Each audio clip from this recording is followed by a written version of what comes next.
Ошол эле учурда бул суроолордун негизинде күйөөсү Россияда дейт. Ошол менен жүрүп турсам болобу?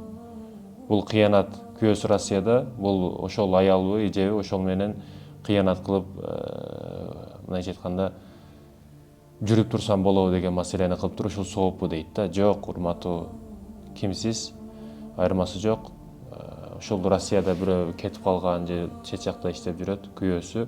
Ошо аялымды багайын деп, бала чакамды багайын деп, а бул жерде сен иттик кылып, анын аялы менен жүрүп турсам болобу дегениң, бул албетте арам, күнөөнүн үстүнө күнөө.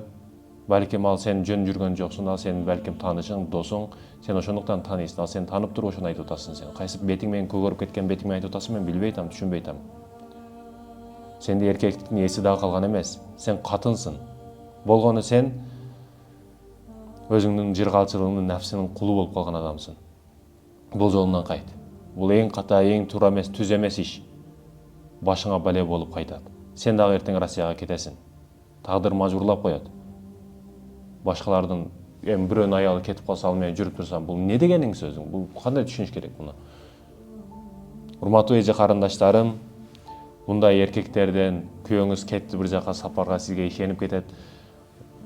Жолдо жүрөт, КамАЗ минет, Европада жүрөт, Россияга кетет, ар жерде сизди багайын деп, эч качан кыянаттын жолун ойлобош керек. Ойлоп дагы койбош керек, мээден өткөрүп дагы койбош керек. Ар кимден келип аткан белек-бекчектер, ар кандай гүлдөр, ар кимге берип аткан убактыңыз, урматтуу эже карындашым, кээде кыянат болуп калат. Башка эркектер менен жүргөн учуруңуз. Себеби күйөөңүз бар, күйөөңүз Россияда иштеп жүрөт, сизди багамын деп. Мындай арам алакалардан Кудай өзү сактасын. Кудай өзү сактасын. Кудайдан тилениңиз сиз. Эч качан мындай арам жолдорго жакындабаңыз. Ошол эле учурда, мисалы, кайненени кандай эркелетиш керек? Мисалы, эже карындаштарыбыз бар. Темага кайтып атам мен.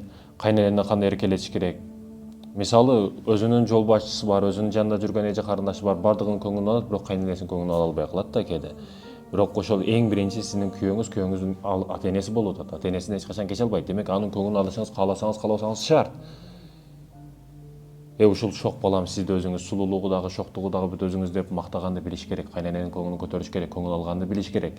Кээ бир жума күндөрү майрам, айт күндөрү майрам, биринчи болуп белектерди берип, биринчи куттуктагандардан сиз болуңуз. Ушул учурда 5 жыл мурдагы нерсени эстеп, ойунан кетирбестен, бизди калын алып келгенде, же кой алып келген, мындайын алып келген, же көйнөк алып келгенде, сапа алып келгенде, мунусун кемчилик кылып койгон деп айткан нерсесин эстеп алып, ошол нерсени унутпастан, дагы эле унутпастан, ушундай кылган бул кайненем. Буга кантип мен баламды окшотомун деп, ушундай сөз кылгандар дагы жок эмес. Баягы өчтүктү, кастыкты жүрөгүнө камтып койгон да. Жок, эртең да сиз кайнене болосуз, кайната болосуз деген маселе бар. Ошондой экен, бул кек сактоо, ичиңде сактап жүрүү, бул мындайча айтканда жүрөгүңүздү түрмө кылып алууга барабар да. Түрмө кылып алгансыз, кайненеңизди, кайнатаңызды бул жерде түрмөгө камап койгонсуз. Аны түрмө кылыш кереги жок, жүрөктү кенен кой, жан дүйнөнү кенен кой. Бул дүйнөдө алаксый турган нерселер өтө көп экендигин билесиң. Кантип ушул кайненеңиздин көңүлүн ала албайсыз? Көңүл алганды билиш керек. Жакшына подходторду кылыш керек, сүйүктүү тамактарды кылып бериш керек, Бир жандын, өзүңүздүн байланган жаныңыздын ата-энеси, ал өтө сыйлоого ылайыктуу зат. Көрө алышыбыз керек, көрө албастык эмес,